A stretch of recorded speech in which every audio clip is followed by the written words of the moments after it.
जीव हमारी जाति है, मानव धर्म हमारा। हिंदू मुस्लिम सिख ईसाई धर्म नहीं कोई न्यारा।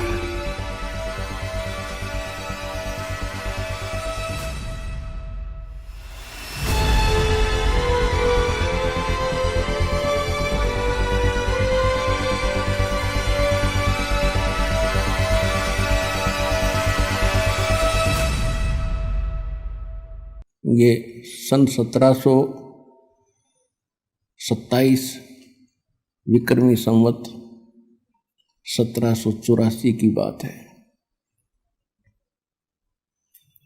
जिस दिन परमात्मा एक जिंदा महात्मा का रूप बना के अपने निज धाम सतलोक से चलकर छुडानी गांव छुडानी जिला झज्जर हरियाणा के खेतों में जंगल में आकर उतरे सहसरी आए, जहां पर आदरणीय गरीबदास साहिब 10 वर्ष के बालक अन्य साथी ग्वालों यानी पालियों के साथ गौवे चरा रहे थे। उस समय उनकी आयु 10 वर्ष की थी। तो उस समय में कुछ गर्मी बन जाती है, जैसे ये मौसम आप देख रहे हो। अब तो थोड़ी वर्षा सी होकर के कुछ ठंडक सी बन गई, नहीं आजकल पहले और भी खुशक अक्षेत्र था। गर्मी बन जाती है तो दिन के 10 बजे के आसपास सभी गवाले एक जांडी के पेड़ के नीचे अपना भोजन कर रहे थे। गौवे इधर उधर चल रही थी, कुछ बैठी थी वृक्षों के नीचे। 10-20 अन्य और पाली थे, 7-8-10, और एक गरीबदास जी 10 वर्ष के थे। वो सबसे छोटे बच्चे वही थे, और वो गरीबदास जी का अपना ही जंगल था, अपना ही खेत थे। गरीबदास जी का मूल गांव करौथा गांव है, जिला रोहतक के अंदर। इनका मूल गांव जो है गांव करौथा, जिला रोहतक हरियाणा में, और इनके नानके थे गांव छुडानी में। गरीबदास जी के कोई मामा नहीं था, इसलिए इनके नाना जी ने गरीबदास जी के पिताजी को वहाँ घर जमाई रख लिया था। जमीन लगभग 1400 एकड़ थी। उसका वारिस कोई ना होने से अपने दामाद को श्री शिवदयाल जी ने वहाँ रख लिया था। छुडानी जाने के लगभग 10-12 वर्ष के बाद, 12 वर्ष के उपरांत गरीबदास जी का जन्म गांव छुडानी जिला झज्जर में हुआ था। जमीन बहुत घनी थी, वर्षा पर आधारित होते थे। वर्षा हो जाती थी, कुछ कणक बीज दी जाती थी, बाकी क्षेत्र वो चरागाह बनाया करते थे और पशुपालन ही अधिक किया करते थे। उस दिन भी गरीबदास जी पाली गए हुए थे। एक जांडी के पेड़ के नीचे वो खाना खा रहे थे। गरीबदास जी का जन्म सन 1717 विक्रमी संवत 1774 को हुआ, वैशाख पूर्णमासी को। तो ये सन 1727 यानी संवत 1784 की बात है। फाल्गुन उतरते की द्वादशी यानी सुदी द्वादशी, चांदनी द्वादशी, दिन के 10 बजे परमात्मा वहाँ उनके पास एक साधु रूप में आए, जहाँ वो सभी गवाले पाली आहार कर रहे थे, रोटी खा रहे थे। उस समय आतिथ्य सत्कार बहुत होता था, साधु संतों को विशेष आदर दिया जाता था। तो वहाँ गवालों में, पालियों में 50 वर्ष के, 40 वर्ष के, 20 वर्ष, 28, 17 और छोटे बच्चे गरीबदास जी 10 वर्ष के थे। जब परमात्मा उनके पास से निकट आए, जैसे कोई यात्री होता है, तो सभी ने कहा कि महाराज राम राम। परमात्मा ने कहा भाई राम राम। कहा आओ महाराज खाना खाओ। परमेश्वर ने कहा भी खाना तो मैं अपने गांव से खा कर आया हूं। कौन गांव है आपका? परमात्मा ने कहा सतलोक गांव है मेरा। फिर सभी ने कहा जी खाना नहीं खाओगे तो दूध तो पीना ही पड़ेगा। हम साधु संत अतिथि को बगैर कुछ आहार किए नहीं जाने देते, ये तो आपने स्वीकार करना ही पड़ेगा। परमात्मा आए तो इसीलिए थे। तो परमेश्वर ने कहा भी ठीक है, मैं दूध पीऊंगा, लेकिन मैं कंवारी गाय का दूध पीता हूं। जो बड़ी उम्र के व्यक्ति थे, ग्वाले थे, वो कहने लगे बाबा जी आपकी नीयत नहीं है दूध पीने की, आप तो मजाक कर रहे हो। परमात्मा बोले भाई अगर दूध पिलाना है तो पिला दो, तो कुंवारी गाय का पीता हूं। इतनी डिस्कस हो रही थी, गरीबदास 10 वर्ष के बालक खड़े हुए एक कुंवारी गाय ले आए जो 1.5 वर्ष की बच्चिया थी, और कहा महाराज जी इसका ना तो बच्चा हुआ है ना इसके कोई सतन है, ये दूध कैसे देगी? परमेश्वर कबीर जी ने कहा कि बच्चों कोई तुम्हारे पास ऐसा बर्तन हो वो लाओ जिसमें दूध निकाल लेंगे। एक छोटा सा मिट्टी का बर्तन था, 8-10 किलो का, 8-10 लीटर का, तो उठा लाए, साफ करके रखा हुआ था। और गरीबदास जी पकड़ कर बैठ गए गाय के नीचे। परमात्मा बोले रख इसके नीचे, पकड़ कर बैठ गए गाय के नीचे, सतनों के नीचे। परमेश्वर खड़े हुए और बच्चिया के कमर पर हाथ थपकी मारी, सतन लंबे लंबे हो गए, दूध की धार चल पड़ी और पात्र भर गया जो बंद होगी। बोलो सतगुरुदेव, बंदी छोड़ कबीर साहेब की जय। अब गरीबदास जी ने, बच्चे ने कहा कि लो महाराज जी ये तो आपका ही चमत्कार है, दूध पी लो।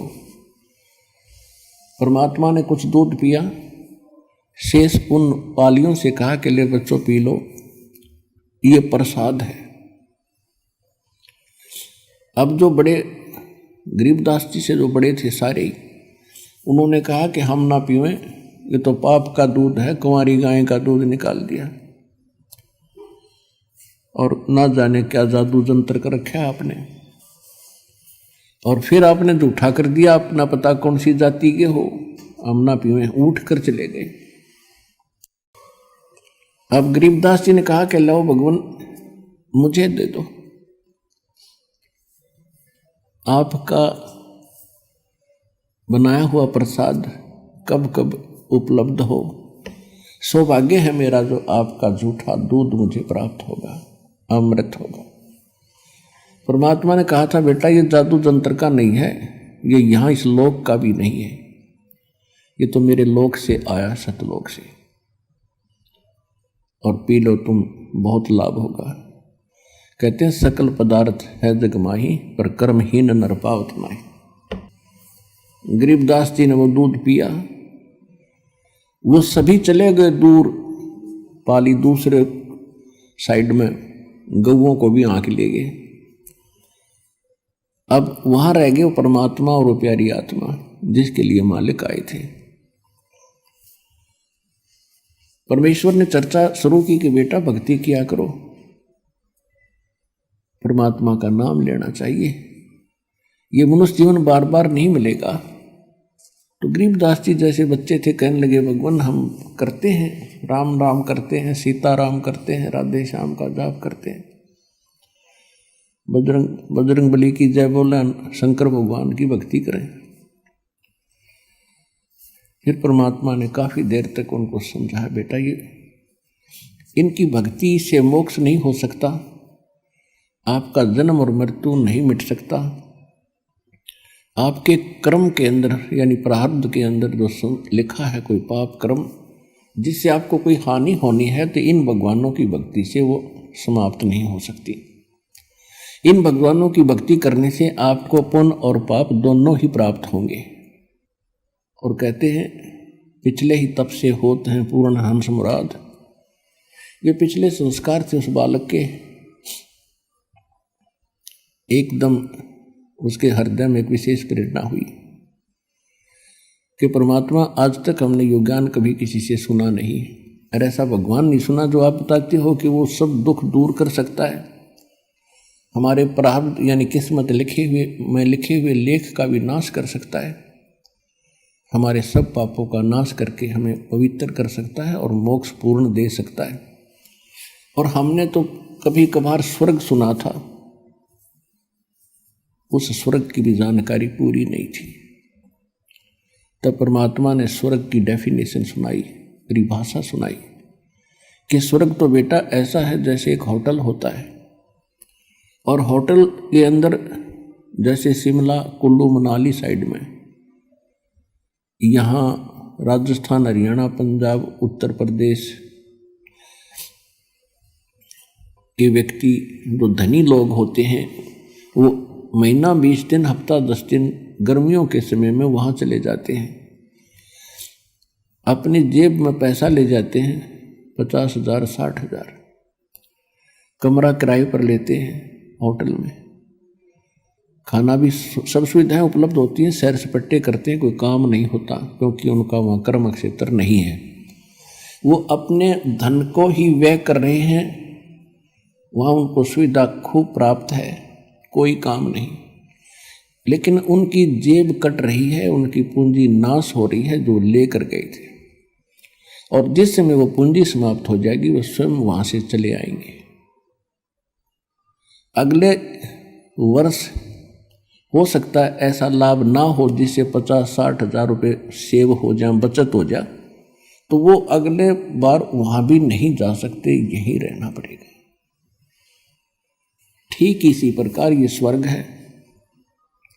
स्वर्ग में भक्ति के धनी व्यक्ति जाते हैं, वहाँ कोई काम नहीं, लेकिन आपके पुण्य वहाँ जमा हो जाते हैं, जो भी खाओगे पियोगे इच्छा करोगे आपको प्राप्त होता रहेगा, लेकिन आपका बैलेंस लेस होता रहेगा, और जिस समय आपके पुण्य समाप्त हो जाएंगे आपको जबरदस्ती वहाँ से नरक में डाल दिया जाएगा, और नरक के बाद फिर पुनः आपको यहाँ 84 लाख योनियों की कुत्ते गधे सूअर के शरीरों में बेचा जाएगा, और ये प्रक्रिया आप असंख्य जन्मों से कर रहे हो, भोग रहे हो, इसका निर्वाह कर रहे हो। जहाँ से मैं आया हूँ वो एक ऐसा स्थान है जहाँ आप पहले रहते थे, पूरी सृष्टि रचना सुनाई, आप सभी वहाँ रहते थे, वहाँ कभी मृत्यु नहीं है, वहाँ कोई चीज का अभाव नहीं है, और यहाँ आपने आज चाहे कुछ भी सुविधा उपलब्ध है आपको, कितने आपके पास जमीन है, चाहे राजा बने हो, ये तो आपके पास रहनी ही नहीं है, मृत्यु के उपरांत ना जाने कहाँ पटकेगा ये काल उठा के। और जिस माया को आप आज अपनी मान रहे हो, इसको आपके नाना जी के पिताजी भी अपनी मान रहे थे, और उसके पिताजी भी अपनी मान रहे थे। अब वो कहाँ है भाई?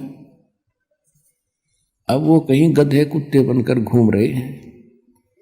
तो परमात्मा ने गरीबदास जी को समझाया, ये माया है राम की अपनी कहें गंवारे, जमपुर धक्के खाओगे नाहक बहे बेगार। पूंजी साहूकार की ये बंजारा संसार, और पूंजी माल गंवा दिया इब नाहक बहे बेगार। परमात्मा ने बताया कि बेटा ये पृथ्वी इस काल साहूकार की है, और तुम यहाँ बंजारे बनकर आए हुए हो। इस पर एक आपने इससे लाभ उठाना था कि अपना निर्वाह भी करते और मोक्ष के लिए भी कुछ प्रयत्न करते। आप उस उद्देश्य को भूलकर यहाँ संसार की भूल भुलैया में भूल चुके हो, और आपने कि ये परंपरा मान ली, बुढ़े होकर तो मराया करें, यानी वृद्ध अवस्था में तो मृत्यु सभी की होती है, और जब तक वृद्ध नहीं होते खूब काम करें, अच्छी संपत्ति बनावें, हमारे आने वाले बच्चे प्रयोग करेंगे। तो परमात्मा ने बताया कि बेटा बच्चों को भी वही मिलेगा जो उनके संस्कार में है।